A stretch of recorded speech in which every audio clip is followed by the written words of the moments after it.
स्वागत है हमारे YouTube चैनल मारवाड़ी मैन 999 के अंदर। आपको पता है कि हमारा चैनल अधिकतर मूवीज़ के रिव्यू देता है, लेकिन मूवीज़ के रिव्यू के साथ साथ हम दोस्तों एजुकेशनल वीडियोज भी बनाते हैं। तो अपन एजुकेशनल वीडियो इस बार अपन देखने वाले हैं और टॉपिक क्या है, बिजनेस स्टडीज़ क्लास 12 का चैप्टर 1। RBSE और CBSE कुछ भी हो, कोई भी हो, देख सकते हो ईजिली, ठीक है, कोई दिक्कत की बात नहीं है। तो अपन ईजिली स्टार्ट करते हैं इस वीडियो को, ठीक है।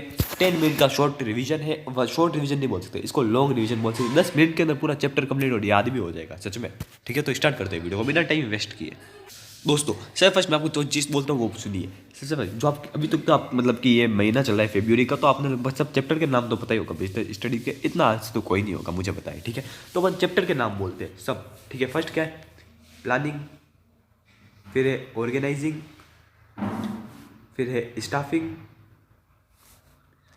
फिर है डायरेक्टिंग, फिर है कंट्रोलिंग, ठीक है।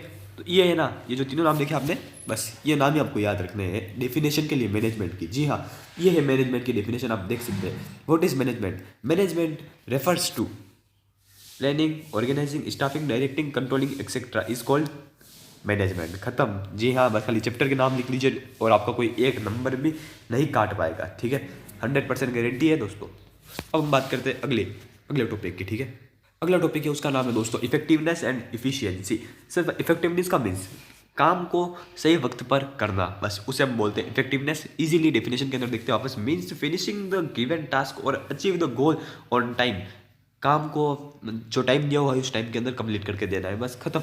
अगला efficiency, it refers to do the task in right way with minimum cost and optimum utilisation. जो ऑप्टिमम यूटिलाइजेशन है ना, ये वर्ड आप में इसकी इंपॉर्टेंट होते हैं ना, जो भी चैप्टर 8 तक कंट्रोलिंग तक जो भी मतलब कि इंपॉर्टेंट होता है ना सबके अंदर, मतलब कि डायरेक्टिंग का इंपॉर्टेंस और कंट्रोलिंग का इंपॉर्टेंस, ऑर्गेनाइजिंग, स्टाफिंग, किसका भी इंपॉर्टेंस हो ना, उसके अंदर आप लिख सकते हो ऑप्टिमम यूटिलाइजेशन ऑफ रिसोर्सेज, ठीक है। कोई कटेगा नहीं नंबर, ठीक है। इसके अंदर क्या है, refers to the way with minimum cost, कम से कम पैसों के अंदर काम करना और अच्छी तरीके से करना है, बस उसे हम क्या बोलते हैं, एफिशिएंसी, ठीक है। और मतलब कि जो रिसोर्सेज का हो ना, कम से कम यूज़ हो और प्रॉपर यूज़ हो, खत्म, बस इतने सारे टॉपिक है। अब दोस्तों जो ये टॉपिक है ना, इसको मैं स्टार्ट करने से पहले मैं बोलता हूँ तब तक तो आप इसका स्क्रीनशॉट ले लीजिए, क्योंकि बहुत ज़्यादा इंपॉर्टेंट है दोस्तों। इसका स्क्रीनशॉट ले लीजिए और इसको पूरा रट लीजिए, सीधी बात है, रट लीजिए। याद याद भी समझा भी देता हूँ आपको और रट भी लीजिएगा, इसका स्क्रीनशॉट ले लीजिए, ठीक है। तो हम बात करते हैं इसकी। तो इसका मतलब है management as a science. Management science कैसे होती है? मैनेजमेंट क्या होता है, आप जानते हैं कि आपकी डेली लाइफ के नाम जो भी चीज़ कर रहे हो, पढ़ाई कर रहे हो, तो उसको भी आप मैनेजमेंट के हिसाब से कर रहे हो, क्योंकि हिंदी कब पढ़ना है, इंग्लिश कब पढ़ना है, BST कब पढ़ना है, अकाउंट्स कब पढ़ना है, इको कब पढ़ना है, इस सब का मतलब कि मैनेजमेंट करोगे और इसका टाइम शेड्यूल बनाओगे, उसे मैनेजमेंट बोलते हैं। किसकी मैरिज है तो हल्दी रस्म कब होगी, रिसेप्शन कब होगा, तो उसके क्या बोलते हैं, मैनेजमेंट। सब चीज़ के अंदर मैनेजमेंट है, सब टाइम मैनेजमेंट, अपन टाइम भी मैनेजमेंट करते हैं, सब चीज़ों के अंदर मैनेजमेंट होता ही है। तो मैनेजमेंट को साइंस कैसे बोल सकते हैं? मैनेजमेंट साइंस की तरफ से क्या है, तो अपन लॉजिक यूज़ करते हैं। लॉजिक क्यों यूज़ नहीं करोगे? आप कौन सा कितने टाइम तक पढ़ना है, किस टाइप को मतलब कौन से टाइम को हिंदी पढ़ना है, कब इंग्लिश पढ़ना है, ये सब चीज़ को अपन आपको पता है किसको ज़्यादा टाइम देना है, तो उसे क्या बोलते हैं, logic. Management as a science. Management art कैसे बोल सकते हैं? मैनेजमेंट आर्ट कैसे, अगर आप रेगुलर कर रहे हो मैनेजमेंट, आपको पता है कोई भी काम हो गया सबके अंदर मैनेजमेंट तो है ही है, इसका रेगुलर प्रैक्टिस हो रही है आपके साथ, क्रिएटिविटी इंडिकेट्स, इससे क्रिएटिविटी बढ़ती है अपनी, ठीक है।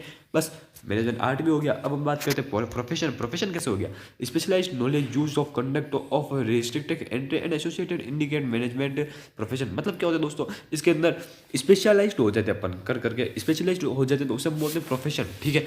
ज़्यादा कोई दिक्कत की बात नहीं है। अपन अगले टॉपिक पर चलते हैं। हमारा अगला टॉपिक है, इस टॉपिक का नाम है दोस्तों लेवल्स ऑफ मैनेजमेंट। इंपॉर्टेंट है, आएगा तो आपके 3 नंबर के अंदर या 2 नंबर के अंदर आएगा, ठीक है। तो बात करते हैं इसका मतलब। सर फर्स्ट 3 टाइप के लेवल होते हैं, ठीक है। 3 टाइप के लेवल होते हैं, टॉप, मिड और लो, और सुपरवाइजरी भी बोलते हैं इसको, सुपरवाइजरी लेवल भी बोलते हैं, ठीक है। तो इजीली आप देख लीजिए इसको, कोई दिक्कत की बात नहीं है। टॉप लेवल के अंदर कौन कौन लोग आते हैं? टॉप लेवल किसे बोलते हैं, जो कि मतलब कि कंपनी, उसके टॉप लेवल कौन होंगे, उसका डायरेक्टर होगा, जो कंपनी का डायरेक्टर वो होगा, जो जनरल मतलब कि चेयरमैन हो गया, जनरल मैनेजर हो गया, प्रेसिडेंट हो गया, वाइस प्रेसिडेंट, चीफ एग्जीक्यूटिव, ये कौन आएंगे, CEO, ये किसके अंदर आएंगे? जी हाँ, रुकी भैया की याद आ गई होगी, लेकिन मुझे पता है कि क्या करना है, ठीक है। सीधे में आते CEO and chief operating officer, जो ये चीज़ें ना ये आते हैं टॉप लेवल के अंदर, ये चीज़ याद आता है। मिडिल लेवल के अंदर कौन आते होंगे? परचेज मैनेजर, जो मैनेजर होते हैं वो मिडिल लेवल के अंदर आते हैं, ठीक है, ठीक है। और जो लो लेवल पे कौन आता है, तो लेबर हो गए, सुपरवाइजर हो गए, फोरमैन, ये देखिए सुपरवाइजर, क्लर्क, सब डिपार्टमेंट, एग्जीक्यूटिव एक्सेट्रा, इसे क्या बोलते हैं, सुपरवाइजरी लेवल के अंदर आते हैं। बस तीनों लेवल कंप्लीट। अब हम पढ़ेंगे सबसे इंपॉर्टेंट टॉपिक इस चैप्टर का, उसका नाम है कोऑर्डिनेशन, ठीक है। इसका भी स्क्रीनशॉट ले लीजिए पहला। स्क्रीनशॉट लेकर इसको भी याद कर दीजिए, बिल्कुल इजी। और मैं समझा देता हूँ आपको। सबसे फर्स्ट कोऑर्डिनेशन मतलब क्या होता है। सबसे फर्स्ट एक चीज़ बताइए आपको, आपने हीरो होंडा नाम तो सुना ही होगा। हीरो होंडा, हाँ जी हाँ, बाइक हीरो होंडा नाम तो सुना ही होगा। दोस्तों आपको एक चीज़ पता है कि नहीं, हीरो होंडा एक अलग कंपनी है और ये भी एक अलग कंपनी है। ये दोनों एक साथ मिलकर इन्होंने कंपनी बनाई, उसका नाम किया हीरो होंडा। मतलब कि कोलेब कोलेब होकर इन्होंने एक बाइक निकाली हीरो होंडा। तो उसे हम क्या बोलते हैं, कोऑर्डिनेशन। जी हाँ, मतलब कि दो ग्रुप ऑफ कंपनी हो गई, कुछ भी हो गया, दो ग्रुप ऑफ डिपार्टमेंट, कुछ भी हो गया, ग्रुप ऑफ डिपार्टमेंट हो गया, वो एक साथ मिलकर काम करते हैं। अलग अलग ग्रुप एक साथ मिलकर काम करते हैं, उसे हम क्या बोलते हैं, कोऑर्डिनेशन। तो इसकी इजीली डेफिनेशन भी देख लीजिए, the process by which the manager synchronises the activities of different department is known as coordination. याद क्या रखना है, खाली सिर्फ साइक्रोनाइजेस वर्ड, बस खत्म कोऑर्डिनेशन का मतलब भी। अब हम थोड़े इंपॉर्टेंट टॉपिक पे चलते हैं। अब हम चलते हैं इंपॉर्टेंट टॉपिक के ऊपर। इंपॉर्टेंट टॉपिक क्या है, characteristics and feature of management. Important है और बहुत इजी है, ठीक है। मैनेजमेंट के कैरेक्टरिस्टिक्स और इंपॉर्टेंस क्या है ये बताइए, बिल्कुल इजीली बताता हूँ, लिख लीजिएगा। सर फर्स्ट परवेसिव है। परवेसिव को अपन बोल सकते हैं यूनिवर्सल एप्लीकेबल भी बोल सकते हैं परवेसिव को। परवेसिव मतलब कि ये हर जगह लागू होता है, मैनेजमेंट सब जगह लागू होता है, ये आपको पता ही है, ठीक है। अगली बात करें तो ये है दोस्तों इंटेंजिबल।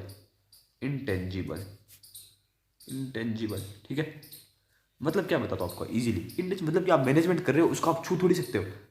इंटेंजिबल किसे बोलते हैं, जो ऐसी चीज़ जिसको अपन टच नहीं कर सकते, इसे हम क्या बोलते हैं, इंटेंजिबल। बस ये दो चीज़ तो याद लगी। इंपॉर्टेंस मतलब कि कैरेक्टरिस्टिक्स है, कैरेक्टरिस्टिक्स और फीचर दोनों सेम ही होते हैं, ठीक है। अगली बात करें तो अगला होता है कॉन्टिन्यूस प्रोसेस। ये भी आपको याद रखना है, कोई दिक्कत की तो कोई बात ही नहीं, आपको पता ही होगा, ठीक है। कॉन्टिन्यूस प्रोसेस होती है एक तो मैनेजमेंट, ये कैरेक्टरिस्टिक्स है, ठीक है। और अपन बात करते हैं तो ये होता है मल्टी डाइमेंशनल, अलग ही टाइप का होता है, मल्टी डाइमेंशनल होता है। और होता है एक और नाम, और होता है डायनेमिक। जी हाँ, डायनेमिक मतलब कि पेचीदा, मतलब कि इसको आप समझ नहीं सकते हो, मैनेजमेंट को आप पूरी तरीके से समझ नहीं सकते हो, तो उससे हम क्या बोलते हैं, डायनेमिक। खत्म, बस इतनी सी चीज़ें। एक चीज़ और लिख लेते हैं, मैनेजमेंट क्या होता है, ग्रुप गोल एक्टिविटी है। क्या, ग्रुप गोल एक्टिविटी, बस ग्रुप गोल एक्टिविटी, सब ग्रुप का गोल एक साथ आता है मैनेजमेंट के अंदर। तो बस खत्म हो चुका है ये। अब हम बात करते हैं खाली लास्ट टॉपिक है हमारे इसका, फंक्शंस ऑफ मैनेजमेंट, ठीक है। फंक्शन के अंदर क्या आता है, पोस्ट डीसी नाम है, देखिए post DC,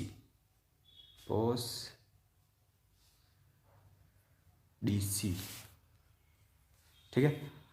post DC, post का पी का मतलब होता है प्लानिंग, ओ का मतलब होता है ऑर्गेनाइजिंग, एस का मतलब होता है स्टाफिंग, डी का मतलब होता है डायरेक्टिंग और सी का मतलब होता है कंट्रोलिंग।